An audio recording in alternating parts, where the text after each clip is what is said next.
Saint Augustine சொன்னார் holiness is not the way to reach Jesus, but Jesus is the way to reach holiness. அப்ப நாங்க பாவிகள், ஆனாலும் உங்க அருகில் இருப்பதற்கு நீ தெரிந்து கொண்டு எங்களை அழைத்து கொண்டபடியினால் நாங்கள் உம்முடைய அருகில் வருகிற நாங்கள் பாக்கியவான்கள். ஏனென்றால் உம்முடைய நன்மையினால் நாங்கள் மறுரூபமாக்கப்படுகிறோம், நாங்கள் திருப்தி ஆகிறோம். ஆகவே தேவன், நன்றாக கவனியுங்கள், கடவுளுடைய சமூகத்திற்கு போகும்போது நான் பரிசுத்தவானா என்கிற கேள்வியை நீங்கள் கேட்க கூடாது. அது ஒரு மத சம்பந்தப்பட்ட கேள்வி. நான் பரிசுத்தமா தேவனுடைய சமூகத்தில் போவதற்கு என்கிற கேள்வி உங்களுக்கு வரும் என்றால் அது முற்றிலும் பிசாசினால் வருகிற கேள்வி. நான் பரிசுத்தம் ஆக வேண்டும், ஆகையால் நான் தேவனுடைய சமூகத்துக்கு போகிறேன். நன்றாக கவனிங்கள், கடவுளுடைய சமூகத்திற்கு நான் போனாதான் பரிசுத்தமாக முடியும். இது எப்படி இருக்குன்னா, நான் சரியான டாக்டர்கிட்ட போவேன்ற மாதிரி இருக்கு. சரியான ஒன்னதுக்கு டாக்டர் கூப்பிடுறாரு, பிணியாளிக்கே வைத்தியம் தேவை. அப்ப என்ன சொல்ல வரேன், கடவுளுடைய பிரசன்னத்திலே நீங்கள் தங்கி திளைப்பதற்கு உங்களுக்கு பரிசுத்தம் ஒரு குவாலிட்டியா, குவாலிஃபிகேஷனா அப்படின்னா இல்லவே இல்லை.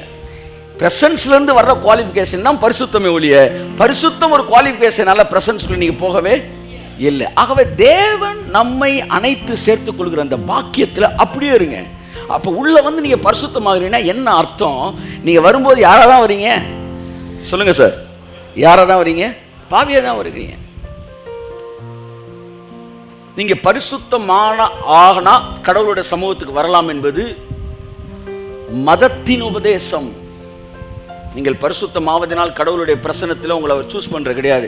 அவர் உங்களை சூஸ் பண்ணி, டே என் பிரசன் நான் எப்பவுமே உன்ட்ட பேசிட்டே இருப்பேன் சொல்லிட்டாருன்னு வச்சுங்களேன், நீங்க பாக்கியவான்.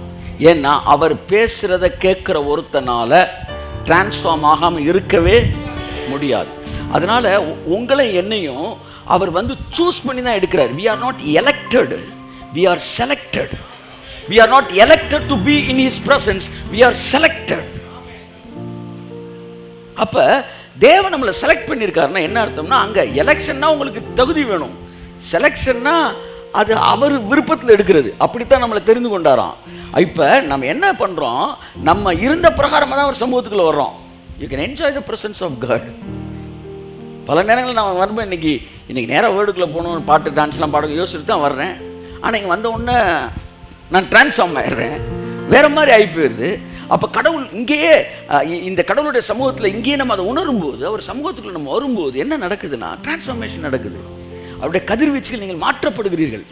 ஆகவே எந்த சூழ்நிலையில் இருந்தாலும் அவர் சமூகத்திலே உங்களை தெரிந்து கொள்வதற்கு அவர் செலக்ட் பண்ணி இருக்கிறபடினாலே அவருடைய நன்மையினால் நீங்கள் திருப்தி ஆகிறீர்கள். அந்த நன்மையிலே ஒன்று பரிசுத்தம், அந்த நன்மையிலே ஒன்று மனமாற்றம், அந்த நன்மையிலே ஒன்று டிரான்ஸ்ஃபார்மேஷன்.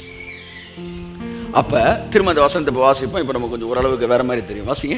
அக்கிரம விஷயங்கள் என்மேல் மிஞ்சி வல்லமை கொண்டது, தேவரீரோ எங்கள் மீறுதல்களை நிவர்த்தியாக்குகிறீர். ஓகே, அடுத்து உம்முடைய பிரகாரங்களில் வாசமாய் இருக்கும்படி நீர் தெரிந்து கொண்டு சேர்த்துக் கொள்கிறவன் பாக்கியவான்.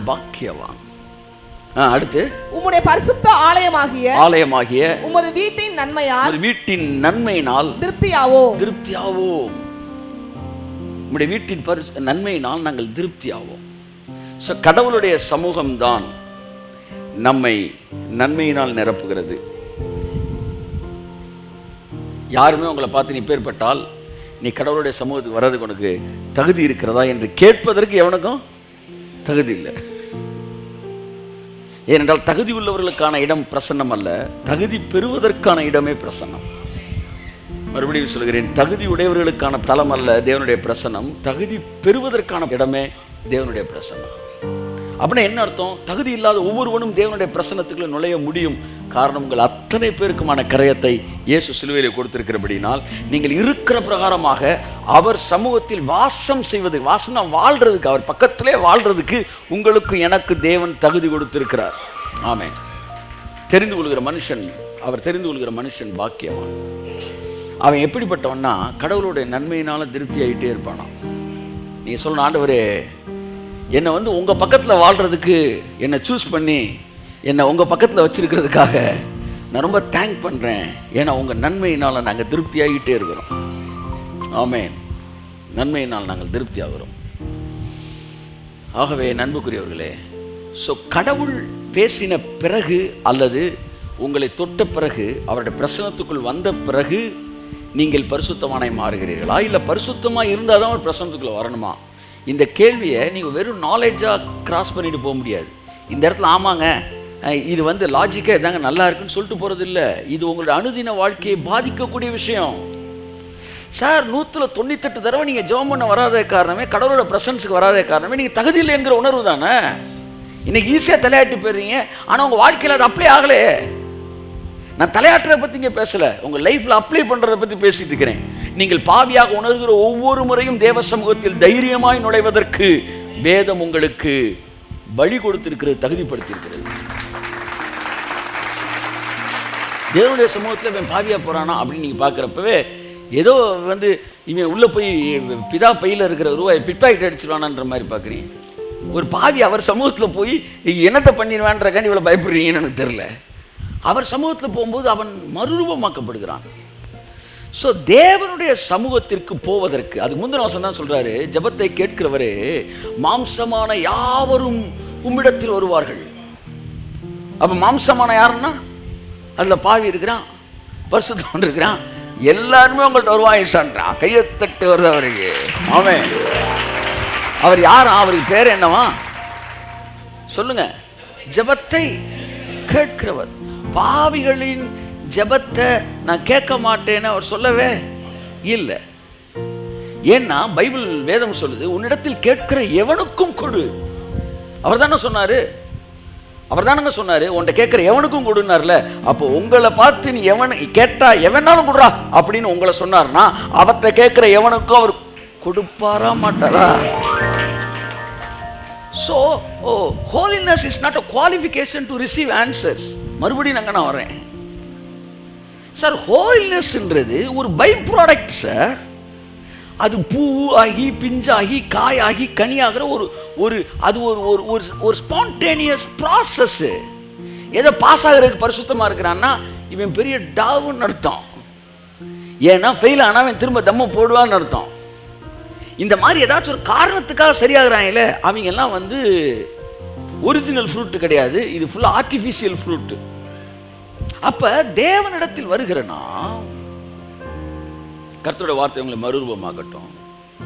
அவர் சமூகத்துக்கு நாம் போகிறதுக்கான கரையை எனக்கு பிதாவட்ட இயேசு கொடுத்துருக்கிறபடினால் அவர் சமூகத்தில் இருப்பதற்கு என்னை செலக்ட் பண்ணியிருக்கிறார். கைத்தட்டும் போது என்னை செலக்ட் பண்ணியிருக்கிறார், என்னை சூஸ் பண்ணியிருக்கிறார். எத்தான் புதிய ஏற்பாட்டில் சொல், முன்பு தூரமாயிருந்த நீங்கள் இப்பொழுது அவருடைய இரத்தத்தினாலே நீங்கள் சமீபமானீர்கள். நீங்க அவங்க யாருன்னா அந்த சங்கீதம் 65 வர்ற உம்முடைய பிரகாரத்தில் வாசமாய் இருக்கும்படி தெரிந்து கொள்ளப்பட்டவர்கள் பாக்கியவான்கள், அவர்கள் உம்முடைய நன்மையினால் திருப்தி ஆகிறார்கள். நீங்கள் எந்த சூழ்நிலையில் இருந்தாலும், எப்பேற்பட்ட ஒரு பாதாளத்தில் படுக்கை போட்டவர்களாக இருந்தாலும், கர்த்தருடைய பிரசன்னத்தை அளவில்லாமல் அனுபவிப்பதற்கு தேவன் உங்களுக்கு ஒரு மிக பெரிய கிருபையும் உரிமையும் சிலுவையிலே கொடுத்திருக்கிறார். One of the major blessing from cross is enjoying the presence of the Lord. Amen. Praise God. Rakarabalabianku. மதவாதிகள் இந்த ஆசீர்வாதத்தை இழந்து போகிறார்கள். ஆமா, மனமுடையவர்கள் அல்லது மதம் பிடித்தவர்கள் இந்த ஆசீர்வாதத்தை அனுபவிக்க முடியாது. அவங்க வந்து வேற ஒரு ரூட்ல தான் வரணும்னு பார்ப்பாங்க. நியாயப்பிரமாணத்தை மீறின போது கர்த்தர் சொல்றாரு, நான் உங்களுக்கு வைத்த அந்த வழியை நீ கை கொள்ளாமல் போனீர்கள். யாத்ராமல சொல்றாரு, அந்த வழி என்னவா இருந்துச்சு? நியாயப்பிரமாண வழியாக இருந்துச்சு. அந்த வழியை அவர் கை கொள்ளாமல் போனார்கள். அதனால் ஒருத்தருமே வந்து சேரல. புதிய ஏற்பாட்டிலேயே சொல்றாரு, நானே வழின்றாரு.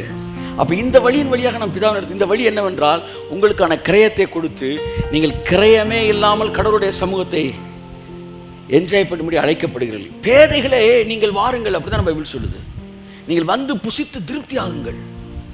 அப்போ ஒரு பெரிய விருந்து, அதாவது தேவ பிரசன்னம் ஆயத்தமாக இருக்கிறது. தேவனுடைய பிரசன்னம் ஒரு விருந்து போல ஆயத்தமாக இருக்கிறது. வழியோரத்தில் செல்லுகிறவர்கள், தெருவில் இருக்கிற ஊனர்கள், குருடர்களை பார்த்து you come and enjoy the feast, கையை தட்டு. அதை தான் நம்ம வந்து என்ஜாய் பண்ண, ஏன்னா உங்களுக்கான கிரயத்தை அவர் கொடுத்திருக்கிறார். ஆகவே தகுதியின் அடிப்படையில் அல்ல, இந்த உலகம் எல்லாவற்றையும் தகுதியின் அடிப்படையிலே வாங்கி வாங்கி பிதாட்ட வரும்போது தகுதியை தான் என்ன செய்யறான், எதிர்பார்க்கிறான். ஆனால் தேவனோ தகுதியின் அடிப்படையில் அல்ல. இப்போ என்னுடைய கேள்வி, நான் திரும்ப ரிவர்ஸில் வரேன். தேவன் வந்த பிறகு பரிசுத்தம் வருதா, பரிசுத்தம் வந்த பிறகு தேவன் வராரா? அதை மட்டும் சொல்லுங்க. அப்ப பரிசுத்தம் வந்த பிறகு தேவன் வராருன்னா, இப்ப இந்த பரிசுத்தத்துக்கு காரணம் தேவனா நானா?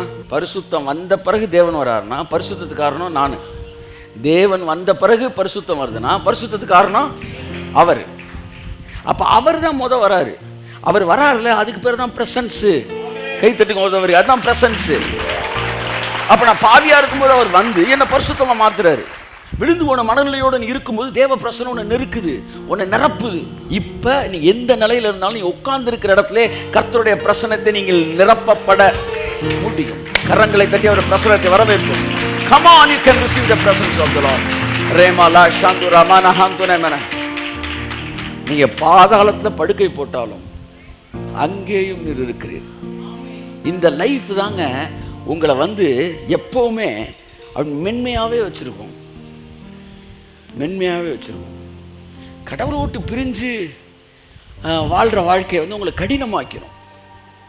இப்போ என்னுடைய கேள்வி திரும்ப கேட்குறேன், பரிசுத்தம் வந்த பிறகு இயேசு பிதா வராரா, இல்லை பிதா வரனால அவர் பிரசன்னம் வரனால பரிசுத்தமாகறீங்களா? சரி, இந்த கேள்விக்கு வேற ஒரு கேள்விக்கு பதில் கேட்குறேன், அதுக்கு பதில் வந்து இதுக்கு வந்துடும். இப்போ பாவம் செஞ்சனால பிசாசு, நல்லா கவனிங்க, வந்து ஏவாள்கிட்ட பேசினானா, இல்லை ஏவாள்கிட்ட பிசாசு பேசின பிறகு பாவம் செஞ்சானா? சொல்லுங்க. மேட்டர் மிஸ்டேக் வந்துச்சா, இல்லை பர்சன் வந்தானா?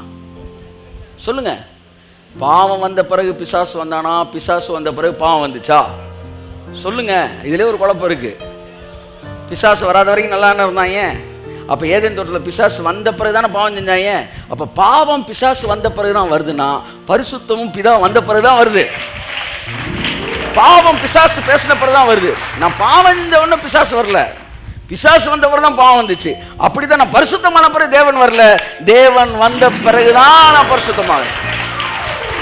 ஆமே. அப்ப சின் என்பது வந்து is a person. Sin is a person. அந்த சின்ற பர்சன் வந்த பிறகுதான் என் ஆக்ட் என்ன செய்யுது, மாறுது. ஆமென். ஸோ தேவனுடைய பிரசன்னம் உங்களை நிரப்பின பிறகுதான் உங்கள் வாழ்க்கையிலே நீங்கள் மாற்றங்களுக்கு நேராக கடந்து வருகிறீர்கள். என் அன்புக்குரியவர்களே, நான் சொல்ல விரும்புகிற விஷயம் என்னவென்றால், அவருடைய பிரசன்னத்தை விட்டு நீங்கள் எங்கேயுமே ஓடவே முடியாது. அவ்வளோதான். This is what I come to say. You cannot escape from the presence of the Lord. உங்களுடைய சமூகத்தை விட்டு நான் எங்கே ஓடுவேன்னா, ஓல்ட் டெஸ்டமெண்ட்ல சொன்னா, நீங்கள் சொல்கிறீங்க பிரசன்ஸ் இழந்துட்டேன்னு. பிரசன்னம் என்பது தேவன் உங்களுக்கு பண்ணின உடன்படிக்கை. அது வந்து பிரியாத பிரசன்னம். அது டைட்டில் என்னன்னா, இன்செப்பரபிள் காட்ஸ் பிரசன்ஸ். ஆமேன்னு சொல்லுங்க.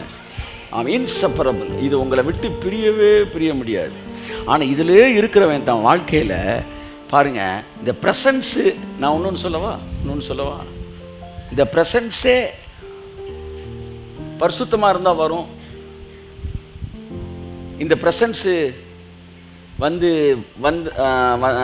பாவம் வந்த பிரசன்ஸ் போயிடும் அப்படின்னு வாழ்கிறான் பார்த்தீங்களா ஒரு வாழ்க்கை. அவனுடைய வாழ்க்கையில் பாவங்களுடைய எண்ணிக்கை இருக்கும். இந்த பிரசன்ஸ் வந்து எப்போவுமே இருக்குன்னு சொல்கிறான்ல. இவன் 10 தப்பு பண்ணான்னா இந்த பிரசன்ஸ் பாவம் பண்ணால் போயிடும்னு சொல்கிறான் பார்த்தீங்களா. அவன் 1000 தப்பு பண்ணுவான். ஏன் தெரியுமா? அவன் பிரசன்ஸை விட்டு வெளியே இருக்கக்கூடிய மனநிலையில் வாழ்கிறவன் எது வேணாலும் செய்வான். ஆனால் எப்போவுமே பிரசன்ஸ்லேயே இருக்கிறேன் என்கிற உணர்வில் இருக்கிறவன், அந்த உண்மையை புரிந்து கொண்டவன், அவனை விட 1000 மடங்கு மேலான வாழ்க்கையை வாழ்வான். நான் சொல்கிறேன், உங்களுக்கு புரியும்னு நினைக்கிறேன். ஆகவே நான் உங்களுக்கு சொல்கிற விஷயம் என்னென்றால், எல்லா சூழ்நிலையிலும் தேவனுடைய பிரசன்னத்தை உணரக்கூடிய தைரியமுடையவர்களாக இருங்கள். முக்கியமான வார்த்தை, உணரக்கூடிய தைரியமுடையவர்களாக. எல்லா பகுதியிலும் பிசாசு உங்களை குற்றம் சுமத்த பார்ப்பான். நீங்கள் அதுக்கு ஆளாயிட்டீங்கன்னா நீங்கள் பெரிய அயோக்கியனா மாறிடுவீங்க. ஆனால் அதையெல்லாம் தாண்டி இல்லை, நான் அவர் சமூகத்தில் வாசம் செய்யும்படி தெரிந்து கொள்ளப்பட்டவன், நான் ஒரு பாக்கியவான், அவருடைய குரலை எந்நேரமும் கேட்பதற்காக நான் அழைக்கப்பட்டவன், என் மீது ஒரு சிறப்பு கிருபையை தேவன் எனக்கு கொடுத்திருக்கிறார் என்கிற மனநிலையில் நீங்கள் வாழும்போது உங்கள் வாழ்க்கை என்பது மறுரூபத்திலே தான் இருக்கும். Day by day you will be transformed. Minute by minute, every minute நீங்கள் டிரான்ஸ்ஃபார்ம் ஆகிட்டே இருப்பீங்க. ஸோ தேவனுடைய பிரசன்னத்தை உங்கள் வாழ்க்கையிலிருந்து எந்த சூழ்நிலையிலும் எதுவும் பறிக்க முடியாது. இந்த வார்த்தை உங்களுடைய ஆழ் மனதுக்குள்ளே போகணும், அதுதான் முக்கியமானது. அப்போ தான் எந்நேரமும் அவருடைய பிரசன்னத்தை உணரக்கூடிய ஒரு இடத்துல இருக்கிறீங்க. ஆமேன் ஆமேன். பிரசன்ஸில் இருக்கிறீங்கன்னா என்ன அர்த்தம்னா தூதர்கள் இருக்கிறாங்கன்னு அர்த்தம். கைதட்டுங்க. கர்த்தர் இருக்கிறாருன்னு அர்த்தம். அவரோட வார்த்தை இருக்குன்னு அர்த்தம். பரலோகமே உங்களை சுற்றி இருக்குன்னு அர்த்தம். இது சரியான ஒரு ஈர்ப்பு விசையில் உங்களை கொண்டு போகும். அத்தகைய பிரசன்னத்தை உணர்ந்தவர்கள் தான் எப்போ வேணாலும் அவர் சமூகத்தில் வந்து டான்ஸ் பண்ணுறவனாகவே இருப்பான். இந்த டான்ஸெல்லாம் வெறுக்கிறவன் யாருன்னா பிரசன்ஸ்லேயே இல்லாதவன். புரியுதா உங்களுக்கு? அவனுக்கு வந்து என்னன்னா வந்து என்னைக்காச்சும் ஒரு நாள் 5 வருஷத்துக்கு ஒரு தடவை சந்தோஷமாய் டான்ஸ் ஆடுவான். பாவம், ஏதாச்சும் வந்து கேம்புன்னு போனாங்கன்னா அந்த காலத்தில் கேம்பில் ஆடுவாங்க. அதுக்கப்புறம்லாம் கிடையாது. ஆனால் எப்போவுமே நீங்கள் ப்ரெசன்ஸில் நிரம்பியிருந்தீங்கன்னா every Sunday service is a fire camp. ஆமாம், is a transfiguration camp. So இது எல்லாத்துக்கும் மூல காரணம் being connected with the presence of the Lord. Connected with the presence of the Lord. அவன் என்றவன் சொன்னார், எந்த சூழ்நிலையிலும் என் ப்ரெசன்ஸ்லேருந்து நீ வெளியே போகவே முடியாது. அது ஒரு கவனன்ட்டுங்க, அது ஒரு ரிலேஷன்ஷிப்பு. சில மாற்றப்பட முடியாத பல விஷயங்கள்னு இருக்கு, அதெல்லாம் நீங்கள் என்ன செஞ்சாலும் மாறவே மாறாது. இந்த சத்தியத்தை அப்படி கேட்டுட்டு போயிட்டீங்கன்னு வச்சுக்கோங்களேன், திரும்ப பழைய மாதிரி தான் இருப்பீங்க. ஆனால் இதை உள்ள வேறு விட விட்டீங்கன்னா நீதிமானுடைய வேரோ கனி கொடுக்கும். எந்த சத்தியம் உங்களுக்குள்ள வேர் விடுதோ அந்த சத்தியம் உங்களுக்கு கனி கொடுக்கும். ஆமென். வேர் விடணும், வேறு தான் கனி கொடுக்கும். சில விஷயங்களை மாற்றவே முடியாது.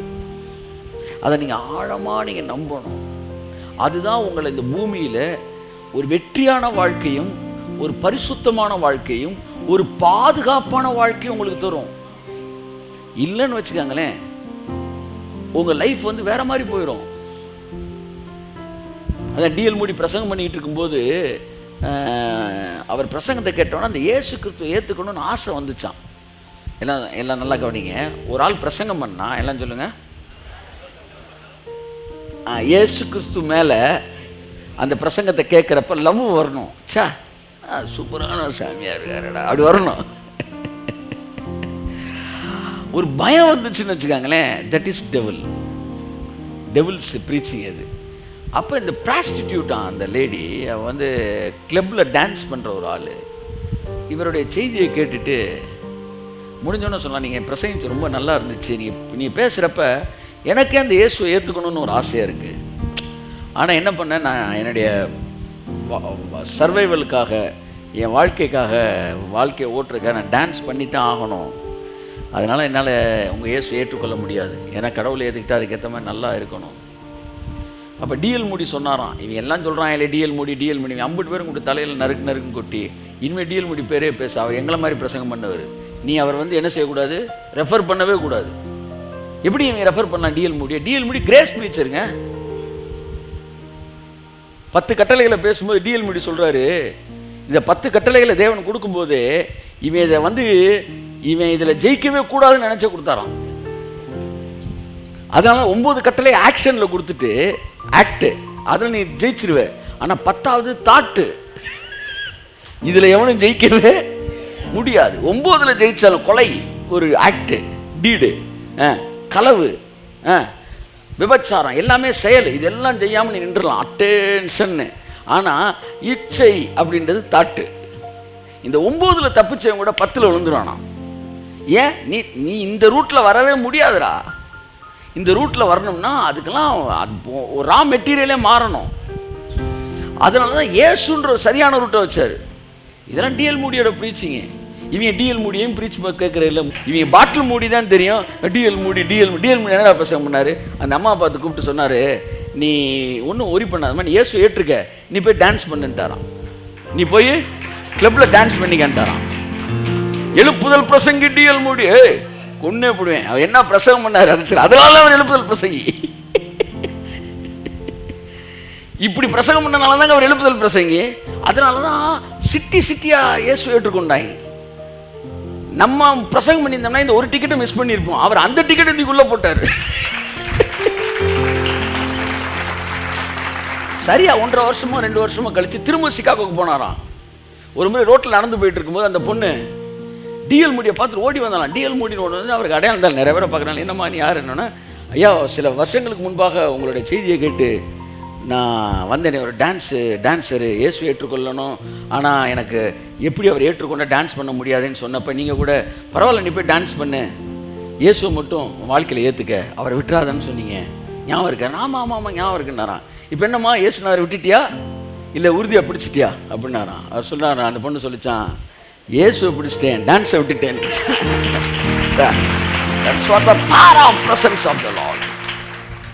அவருடைய சமூகம் பாவிகளையும் அரவணைக்கிற ஒரு சமூகம்.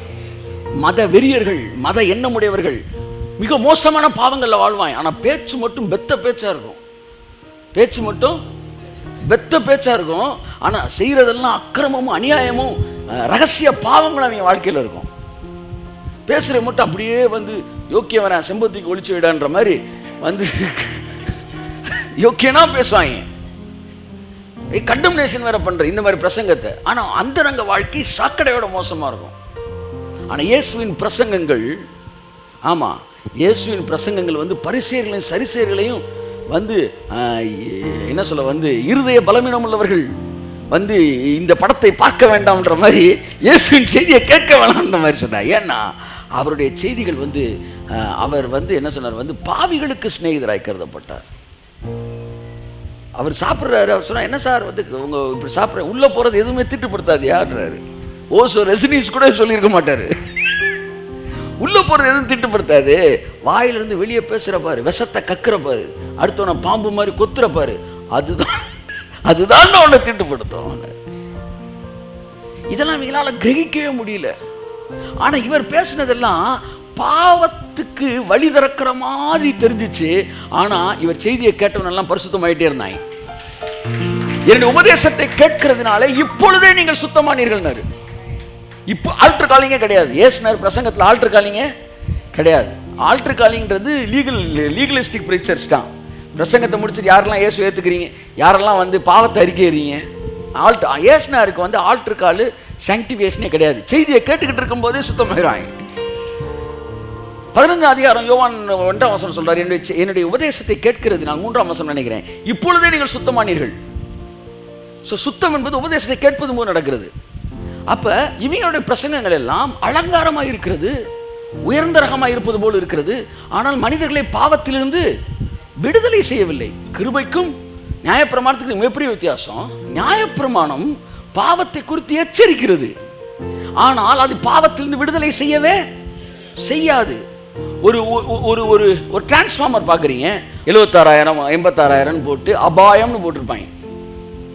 இந்த போர்டு இருக்கு பார்த்தீங்களா, இந்த போர்டு தான் நியாயப்பிரமாணம். இதை செஞ்சா நீ செத்துருவடா அப்படின்னு சொல்லும். நீங்கள் போய் அந்த கரண்ட் கம்பியை தொட போகும்போது அந்த போர்டு வேகமாக வந்து கையை பிடிக்காது, அப்படி பிடிக்காது, அது பாட்டுக்கு தான் இருக்கும்.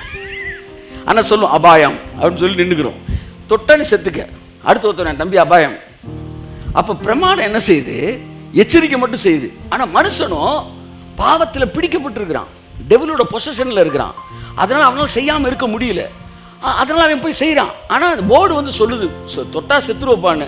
அவனுக்கு இந்த சிகரெட்டு பெட்டி மேலே போடுறான் இல்லைங்க, புகைப்பிடிப்பது உடல் நலக்கு தீங்கானது அப்படின்னு வாசித்து தான் பற்ற வைக்கிறான். என்ன சொல்றீங்க?